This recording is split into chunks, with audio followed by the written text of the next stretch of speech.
Hello everyone. जो size square test का जो अगला जो टॉपिक है, तो जो अगला अगला उसमें एप्लीकेशन था वो था chi square test as a test of independence of attributes. इसके पहले जो इसके दो एप्लीकेशन थे वो मैं ऑलरेडी बता चुका हूँ। सो अगर आपको मतलब अगर इसमें ये है कि जो सारी वीडियोज़ हैं मतलब सभी में पॉइंट कुछ ना कुछ ऐसे पॉइंट है जो या तो इस वीडियो में होंगे या इस वीडियो में होंगे।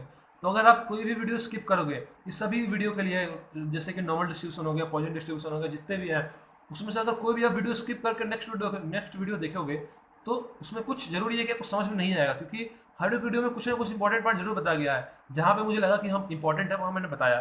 तो प्लीज़ अगर वीडियो स्किप करोगे, कोई भी थोड़ा भी वीडियो स्किप करोगे तो आपको समझ में नहीं आएगा। सो वीडियो आप स्टार्टिंग से एंड तक देखें। तो इसमें क्या है, it is used when the data is given in the form of a contingency table with some rows and column.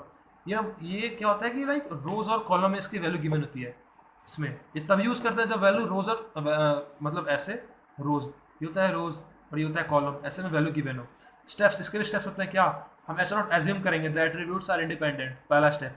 फिर H1 the attributes are not independent, ये फर्स्ट स्टेप होता है। इसमें जो नल हाइपोथेसिस सेट करना होता है, ये हर एक क्वेश्चन में करना होगा आपके साइज का टेस्ट के।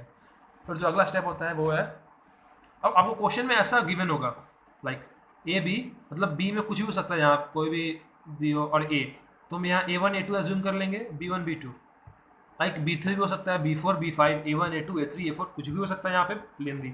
अब जो यहाँ वैल्यू गिवन होगा क्वेश्चन में, आपको 1 2 3 4 ये चार वैल्यू गिवन होगी, ये चार वैल्यू, ठीक है, क्वेश्चन में आपको ये चार वैल्यू गिवन होगी। ये होता है चारों ऑब्जर्व फ्रीक्वेंसी। जो क्वेश्चन में फ्रीक्वेंसी गिवन होता है उसको हम ऑब्जर्व फ्रीक्वेंसी बोलते हैं, जो हम फाइंड करते हैं उसको हम एक्सपेक्टेड फ्रीक्वेंसी बोलते हैं। तो यहाँ पे क्या है, इन टोटल मतलब इन दोनों को ऐड करके जो यहाँ लिखेंगे वो N1 से, इन दोनों को ऐड करेंगे वो यहाँ लिखेंगे, और इन दोनों को जो ऐड करके वो यहाँ लिखेंगे, फिर इन दोनों को ऐड यहाँ, इन दोनों को ऐड करके यहाँ लिखेंगे, और इसको और इसको ऐड करने पे यहाँ पे जो सेम बनेगा, ठीक है, ये बनेगा जो क्वेश्चन में जब वैल्यू गिवन होगा। क्वेश्चन में सिर्फ ये चार वैल्यू गिवन होगी, हमें ये बाकी सब फाइंड करना होगा, या ये सब भी मे भी गिवन हो सकता है। तो हम एक्सपेक्टेड फ्रीक्वेंसी कैसे निकालते हैं, से फॉर्मूला है E11, मतलब इसका पहले वाले का expected frequency N1 into N3, N1 into N3 upon N, this ये है पहले का, तो ये आ गया, ये this into this upon this. फिर मतलब जो N है टोटल वो तो सबके नीचे आएगा, लेकिन ऊपर चेंज होता रहेगा, डिनोमिनेटर में सबके नीचे N आएगा, वो हम E22 निकाले, E23 24 N सबके नीचे आएगा, लेकिन जो न्यूमिनेटर होगा वो चेंज होगा। अब लाइक E12 है यहाँ पे, E12, E12 में क्या निकालेंगे, E12 यहाँ पे है, ये तो ये यहाँ पे ये आ गया दिस इंटू इसके नीचे दिस इंटू N4। अब E21 है, ये 2 है ना, इसका निकाल रहे हम एक्सपेक्टेड फ्रीक्वेंसी, तो इसका टोटल N2, इसका टोटल N3, यहाँ O21 का O21 सॉरी यहाँ पे आएगा N2 into N3 upon N। अब यहाँ पे E22 है तो इसका निकाले 22 का, तो N2 into N4 upon N, ऐसा के नीचे आएगा। फिर अगला स्टेप होगा, हम निकाले मतलब ये जो है ये ये जो OI होता है observe frequency minus expected frequency निकाले, फिर उसका स्क्वायर करें, फिर उसको हम एक्सपेक्टेड फ्रीक्वेंसी से डिवाइड करें, वो आ गया साइज स्क्वायर का वैल्यू। सेम स्टेप है, लेकिन इसमें जो डिग्री ऑफ फ्रीडम होता है वो कैसे निकालते हैं वो मैं बता चुका हूँ फर्स्ट वीडियो में। जो डिग्री ऑफ फ्रीडम होता है उसमें रोज -1 इंटू कॉलम -1, इसमें रो क्या है 1 2 रो है, कॉलम 2 है, तो 2 -1 इंटू 2 -1, डिग्री ऑफ फ्रीडम आ गया 1। अब जैसे जैसे रो डिफर करेगा वैसे वैसे यहाँ वैल्यू पुट करते जाएंगे, रो -1 इसको रो बोलते हैं, ये रो होता है, और ये कॉलम होता है। फिर अगला स्टेप सेम है, इफ कैलकुलेटेड साइज स्क्वायर, ये जो साइज स्क्वायर आया है अगर ये टेबुलेटेड वैल्यू क्वेश्चन में अगर गिवन होगा, ठीक है, क्वेश्चन में गिवन होगा, ये मतलब पेपर में क्वेश्चन आएगा तो उसमें गिवन ही होगा। अगर इससे छोटा है ये तो H0 एक्सेप्ट होगा, अदरवाइज रिजेक्ट होगा। अब इसमें क्वेश्चन करते हैं उससे आपको समझ में आएगा कि हम इसका ये है, ये जो टेस्ट है उसको कैसे यूज करते हैं। अब लाइक क्वेश्चन गिवन है कि can vaccination be regarded as preventive measure of small pox as evidenced by the following data of 1482 persons, मतलब 1482 persons expose to small pox in a locality.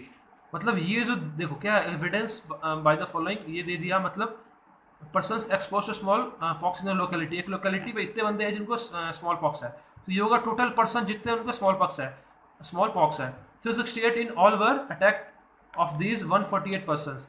मतलब इसमें से जो 368 लोग थे वो अटैक हुए थे, एंड 343 वर वैक्सीनेटेड, उसमें से 343 को वैक्सीन मतलब मिल गया, लाइक आप कोरोना से एग्जाम्पल ले सकते हैं कि 1482 को कोरोना है, उसमें से 368 को अटैक हुआ था इनमें से, और उसमें से जो 343 थे वो वैक्सीनेटेड हो गए। यहाँ लेकिन स्मॉल पॉक्स है and those only 35 were attacked. तो लाइक इसका टेबल जो है, टेबल में क्वेश्चन टेबल गिवन होगा कि टेबल ऐसे बनता है। इसमें क्या था, 1482 टोटल पीपल थे, उसमें बोला 368 in all were attack, 368 in all were attack, ये आ गया अटैक का ग्रुप। लाइक इसको हमने डिवाइड कर लिया, हमने ए भी जो लिया था फॉर्मूला में देख सकते हैं, जो थोड़ी देर पहले बताऊँ कि ए बी A1 A2, और ये टोटल इन दोनों को ऐड करेंगे यहाँ पे, इन दोनों को ऐड करेंगे यहाँ पे, इन दोनों को ऐड करेंगे यहाँ पे, इन दोनों को ऐड करके यहाँ, इन दोनों को ऐड करके यहाँ। तो इसको हमने डिवाइड कर लिया लाइक वैक्सीनेटेड और डिजीज, मतलब जिनको वैक्सीन मिला और जिनको डिजीज अटैक हुआ है। तो वैक्सीनेटेड मतलब अटैक भी हुआ और उनको वैक्सीन मिला, तो कौन से हैं 35, अटैक हुआ वैक्सीन नहीं मिला 333, ये आ गया टोटल मतलब टोटल लोग अटैक हुए है ना। ये यहाँ पे दिया है कि 368 इन ऑल वर अटैक, तो क्या आ गया अटैक के ग्रुप में 368। अब नॉट अटैक मतलब नॉट अटैक 308, जिनको वैक्सीन दिया और वो उनको अटैक नहीं था, वो कितने लोग हैं 308। जिनको वैक्सीन नहीं दिया और वो नहीं भी अटैक थे वो टोटल है 806। तो कितना आ गया यहाँ पे टोटल, इसको ऐड करने पे 114, इन दोनों को ऐड करेंगे 343, इन दोनों को ऐड करेंगे 1139। अब यहाँ पे अगला क्या था, अगला स्टेप मतलब मैंने यहाँ पे एक स्टेप वो कर दिया है, पहले ही कर दिया हमने, डिग्री ऑफ फ्रीडम निकाल यहाँ पे। अब क्या है मैंने बताया डिग्री ऑफ फ्रीडम होता है ρ-1 इंटू कॉलम -1, ये होता है डिग्री ऑफ फ्रीडम को डिनोट करने का साइन, होता है ρ-1 इंटू कॉलम -1। अब रो क्या है इसमें, एक रो दो रो, एक रो दो रो, 1 रो 2 रो, तो आर की वैल्यू 2 - 1 इंटू कॉलम क्या है 1 2, A1 A2 इसको काउंट नहीं करेंगे हम, ये टोटल वैल्यू है, इसको छोड़कर A1 A2, और इस टोटल को काउंट नहीं करेंगे, सिर्फ ये जो गिवन वैल्यू है वो डाटा A1 A2, 2 रो है 2 कॉलम्स है, 2 रोज है 2 कॉलम्स, 2 - 1 2 - 1 1 इंटू 1 1 इंटू 1, सॉरी यहाँ पे आएगा 1, 2 - 1 1 2 - 1 1, तो 1 इंटू 1 ये आ गया 1। ठीक है, अब क्या था पहला स्टेप कि हम H0 सेट करेंगे, द एट्रीब्यूट्स आर इंडिपेंडेंट। ये हम देख चुके हैं कि there is no significant difference between जो observe frequency and expected frequency, मतलब कि इंडिपेंडेंट है, तभी उनमें कोई रिलेशन नहीं है। तो रिलेशन नहीं है मतलब कि क्या होगा कि जो vaccination can't be regarded as preventive measure of small pox, मतलब कि स्मॉल पॉक्स और वैक्सीन में कोई रिलेशन नहीं है, ये होगा H0। तो फिर H1 क्या होगा, मैंने H1 लिखा नहीं हो, H1 क्या होगा कि मतलब इन दोनों के बीच में, मैं शॉर्ट में लिख देता हूँ, यह स्पेस नहीं है, H0 होगा कि नो सिग्निफिकेंट डिफरेंस होगा इनमें। तो क्या होगा कि ये इन दोनों में रिगार्डेड एज, इन दोनों को हम इंडिपेंडेंट होता है, तो हम इसको मान लेंगे vaccinate can't be regarded as preventive measure small pox. तो H1 क्या होगा कि जो वैक्सीनेशन होगा वो regarded as preventive measure of small pox, ये H1 होगा। H0 में कांट लगा है तो H1 में होगा, प्रिवेंटिव मेजर के लिए वैक्सीन यूज होगा स्मॉल पॉक्स के लिए। सो यहाँ पे अगला स्टेप क्या है, अब देख सकते हैं यहाँ पे जो अगला स्टेप है ये हो गया कि जो H1 सेट कर लिया, उसके बाद क्या है A1 B1, मतलब कि अब जो हमने निकालना है एक्सपेक्टेड फ्रीक्वेंसी, जो हमने फॉर्मूला देखा था जो E11 निकालते हैं, मतलब क्या है A1 B1 मतलब A1 B1, इसकी निकालना है हमें। तो क्या बताया था मैंने कि इसका टोटल इनटू ये टोटल अपॉन में जो ये जो यहाँ पर जो टोटल आता है, ये जो टोटल n आता है, ये अपॉन में सबके होगा, अपॉन में n जो होता है सबके होगा, लेकिन जो न्यूमरेटर वैल्यू चेंज होता है। तो हमने पहले लिया A1 B1 क्या है 35, तो 35 के उसमें रिस्पेक्ट में क्या है 368 और 343, तो कर लिया इसको सॉल्व, तो ये वैल्यू आई। फिर A1 यहाँ पे है और B2 मैंने लिया A1 B2, इसके रिस्पेक्ट में क्या था 114 इंटू 343, 343, ऐसे ही A2 B1 333 into 368 A2 B1, sorry ये आ गया A2 B1, तो क्या आ गया 368 इंटू 1139, 368 इंटू 1139 अपॉन 1482, ऐसे ही A2 B2, तो क्या आएगा इन दोनों में 1114 इंटू 1139, इसको सॉल्व करेंगे ये आ गया। अब हमें अब क्या A1 B1 A1 B2 A2 B1 A2 B2, इस पे रिस्पेक्ट में ऑब्जर्व फ्रीक्वेंसी हमें पता थी, क्या है ऑब्जर्व फ्रीक्वेंसी 35 A1 B1, फिर 308 A1 B2, ये आ गया। हमने इसकी एक्सपेक्टेड फ्रीक्वेंसी भी फाइंड कर ली फॉर्मूला से। अब क्या है अगला OI माइनस EI का होल स्क्वायर निकालना है, ये हमें स्टेप में था, ये हम इन दोनों को माइनस करके हम इसका स्क्वायर निकालेंगे, फिर हम जो ये वैल्यू आई है इसको इससे डिवाइड करेंगे, ये वैल्यू आ गई, फिर इस सब का अब क्या था साइज स्क्वायर निकालेंगे। साइज स्क्वायर क्या होता है summation of i equal to 1 2n OI minus EI का होल स्क्वायर अपॉन EI। ये सबमिशन इस पूरे के उस ऊपर होता है, मतलब इन सबको ऐड करके हम लिखेंगे, इन सबको हम ऐड करेंगे तो वैल्यू आ गई 48.2261।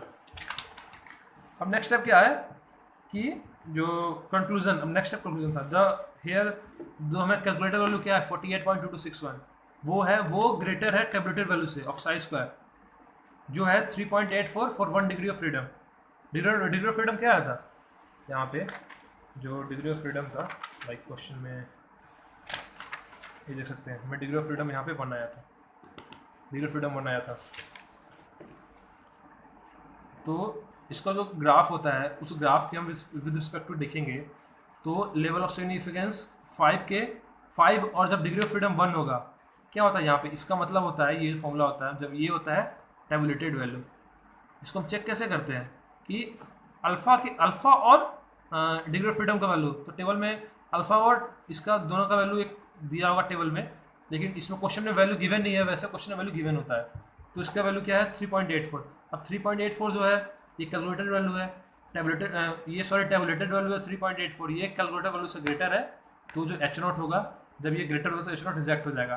तो H नॉट क्या हमने एज्यूम किया था, हमने H नॉट एज्यूम किया था the attributes are independent that is vaccination can't be regarded, ये हमने ये रिजेक्ट हो गया तो एक्सेप्ट होगा H नॉट, मतलब जो वैक्सीनेशन होगा वो हम प्रिवेंटिव मेजर के लिए यूज़ कर सकते हैं, तो वही हो गया the vaccination can be regarded as the preventive measure of small pox. So यहाँ पे ये क्वेश्चन मतलब फिनिश हो गया और ये इंपॉर्टेंट टॉपिक है ये पेपर पॉइंट ऑफ व्यू से। सो मुझे लगता है कि आपको ये वीडियो समझ में आया होगा, अगर आपको समझ में आया तो प्लीज़ लाइक करें, शेयर करें, सब्सक्राइब करें। So thank you and have a nice day, take care.